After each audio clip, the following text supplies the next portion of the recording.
Hello, मैं doctor Pranab Mathur, doctor Mathur's dental innovation Kanpur से। और आज हम लोग बात करेंगे मुंह कम खुलने की दिक्कत के बारे में। बहुत से पेशेंट्स की ये कंप्लेन होती है कि उनका मुंह कम खुल रहा है, पहले जितना खुलता था उससे कम हो गया है, और उनको गाल जो है अपना टाइट टाइट लगता है, पूरा मुंह खोलने में दर्द होता है और खिंचाव लगता है। तो इसको हम लोग रिड्यूस्ड माउथ ओपनिंग बोलते हैं। और इसका सबसे कॉमन कारण जो होता है वो होता है ओरल सबम्यूकस फाइब्रोसिस। तो हमारे देश भारत में जो है तंबाकू का प्रचलन बहुत ज़्यादा है। तो तंबाकू किसी भी फॉर्म में अगर ली जाए, जैसे सिगरेट है, बीड़ी है, मसाला, गुटखा, तो उसमें जो हानिकारक तत्व होते हैं उसकी वजह से गाल के अंदर की जो मांसपेशियां हैं वो धीरे धीरे टाइट हो जाती हैं और वहाँ पे फाइब्रस बैंड बन जाते हैं। तो वो बैंड्स जो हैं वो मुंह को खुलने में जो है रोकते हैं, जिसकी वजह से जो है आपको लगता है कि मुंह खुलना कम होता जा रहा है। अब ये भी बात करना ज़रूरी है कि नॉर्मल माउथ ओपनिंग कितनी होती है। तो नॉर्मली 3 फिंगर ओपनिंग को नॉर्मल बोला जाता है कि 3 उंगलियां अगर एक के ऊपर एक रख के आप मुंह के अंदर सामने रख रहे हैं तो वो आराम से जा रही हैं। तो 3 फिंगर ओपनिंग को नॉर्मल बोला जाता है। कम से कम 3 उंगलियां जानी चाहिए। अगर उससे कम जा रही हैं तो वो कुछ चिंता का विषय हो सकता है कि ऐसा क्यों हो रहा है। तो सबसे प्रमुख कारण तो इसमें तंबाकू है, जिसकी वजह से मुंह खुलना कम हो जाता है। इसके अलावा भी काफ़ी सारे कारण होते हैं जिसकी वजह से मुंह खुलना कम होता है। जैसे कि अगर किसी का कभी कोई चोट लगी हो या एक्सीडेंट हुआ हो जिसमें उनके जबड़े में चोट आई हो या फ्रैक्चर आया हो, तो उसकी वजह से भी जो है उनकी मसल्स या मांसपेशियों में प्रॉब्लम आती है, या जबड़ा जो है तिरछा हो जाता है तो उसकी वजह से मुंह कम खुलता है। ये जो नीचे वाला जबड़ा है ये यहाँ पे आपके कान के पास जॉइंट होता है, इससे आपका नीचे का जबड़ा ऊपर नीचे होता है। यदि उस जबड़े की हड्डी में कोई प्रॉब्लम आ रही है तो भी मुंह खुलना जो है कम हो जाता है।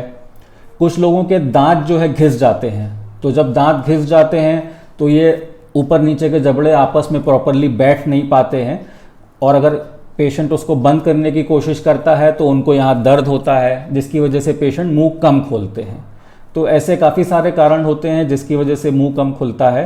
आपके केस में क्या है, इसके लिए आपको अपने नज़दीकी डेंटिस्ट को दिखाना चाहिए और उनके साथ डिस्कस करना चाहिए कि आपको ये प्रॉब्लम कब से हो रही है और क्यों हो रही है।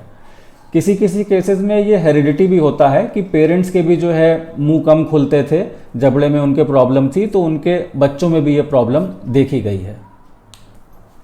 मुंह कम खुलने के साथ साथ कुछ और भी प्रॉब्लम्स होती हैं जो कई पेशेंट्स बताते हैं कि जैसे कि जब वो मुंह खोलने का प्रयास करते हैं तो उनको जबड़े में या दांत में या मांसपेशियों में दर्द होता है। किसी किसी के साथ ये भी प्रॉब्लम आती है कि सूजन आ जाती है कान के पास या जबड़े के पास, तो उनको लगता है कि हम मुंह खोलते बंद करते हैं तो स्वेलिंग भी आती है। किसी को ऐसा लगता है कि बर्निंग सेंसेशन होता है, मतलब जब हम मुंह चलाते हैं तो हमें जलन होती है अंदर कहीं मसूड़ों में या मांसपेशियों में। जिन लोगों का ज़्यादा जबड़े की हड्डी गल जाती है उन लोगों के साथ ऐसा भी होता है कि जब वो ज़्यादा बड़ा मुंह खोलने का प्रयास करते हैं तो जबड़ा जो है अपनी जगह से खिसक के बाहर आ जाता है, तो फिर मुंह बंद करने में प्रॉब्लम आती है, उनका मुंह खुला रह जाता है। उसको लॉक जॉ बोलते हैं। फिर लॉक जॉ ठीक करने के लिए आपको अपने डेंटिस्ट के पास जाना पड़ता है और वो उसको आराम से ठीक कर लेते हैं।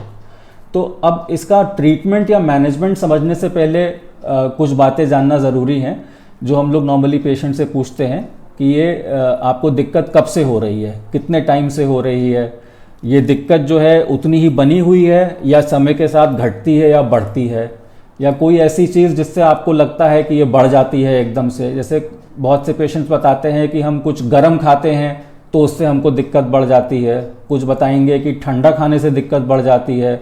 तो दिक्कत की इंटेंसिटी जानना ज़रूरी है और फ्रीक्वेंसी कि कब से हो रही है, कितने टाइम से हो रही है, पेशेंट की एज कितनी है, यंग एज का पेशेंट है या मिडिल एज का है या ओल्ड एज का है, तो उससे हमको उस प्रॉब्लम के बारे में जानने में और समझने में आसानी रहती है।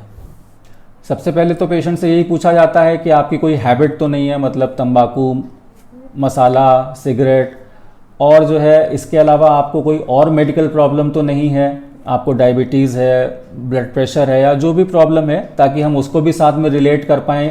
और जब पेशेंट को दवा देनी हो तो उस बात का भी हमें ध्यान रखना पड़ेगा कि इनकी ये दवाएं पहले से चल रही हैं, उसके हिसाब से हमें दवा देनी पड़ती है। पेशेंट ने कभी इसका ट्रीटमेंट करवाया है कि नहीं पहले, या कोई जांच हुई थी, कोई एक्सरे हुआ था, तो इन सब बातों को मद्देनज़र रखते हुए हम फिर अपना ट्रीटमेंट प्लान डिसाइड करते हैं कि इसमें क्या करना है। इसमें दवाओं का भी रोल होता है और इसमें एक्सरसाइज का भी रोल है, क्योंकि बेसिकली ये आपके गाल के अंदर की जो मांसपेशियां हैं वो टाइट हो रही हैं, तो एक्सरसाइज से इसमें बहुत फ़र्क पड़ता है।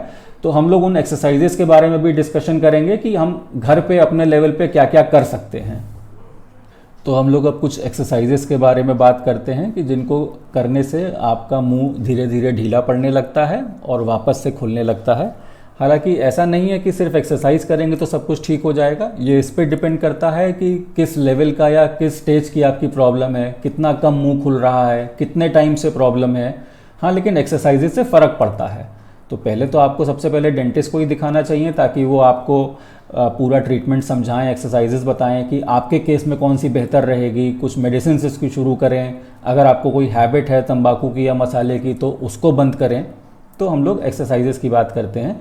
सबसे कॉमन एक्सरसाइज जो डेंटिस्ट बताते हैं मुंह कम खुलने में वो होती है आइसक्रीम स्टिक वाली एक्सरसाइज, कि जो ऑरेंज बार आइसक्रीम आती है उसकी जो लकड़ी की स्टिक्स होती हैं उसको एक के ऊपर एक रख करके 5-6 आइसक्रीम स्टिक्स हम रख लेते हैं और फिर यहाँ सामने उसको लगा लेते हैं। आधी मुंह के अंदर कर लेते हैं और आधी बाहर रहती है, फिर उसको पकड़ के ऐसे धीरे धीरे ऊपर नीचे करते हैं।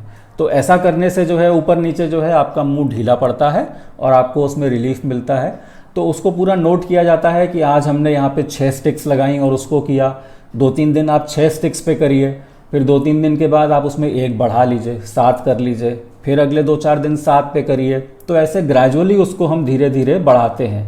ऐसा नहीं करना चाहिए कि एक ही दिन में 6 करी, फिर आधे घंटे बाद 7 कर ली, फिर आधे घंटे बाद 8 कर ली, क्योंकि उससे आपके मसूड़ों में और जबड़ों में दर्द हो जाएगा और प्रॉब्लम हो सकती है। तो ग्रेजुअली किया जाता है। इसके अलावा एक एक्सरसाइज है बलून फुलाने वाली, जैसे कि गुब्बारे में हवा भर के फुलाते हैं। तो हम लोग पेशेंट को बोलते हैं कि आप एक दिन में जो है कम से कम 10 गुब्बारे फुला लीजिए एवरेज। तो थोड़ी थोड़ी देर पे या जब आपको मन करे आप करिए।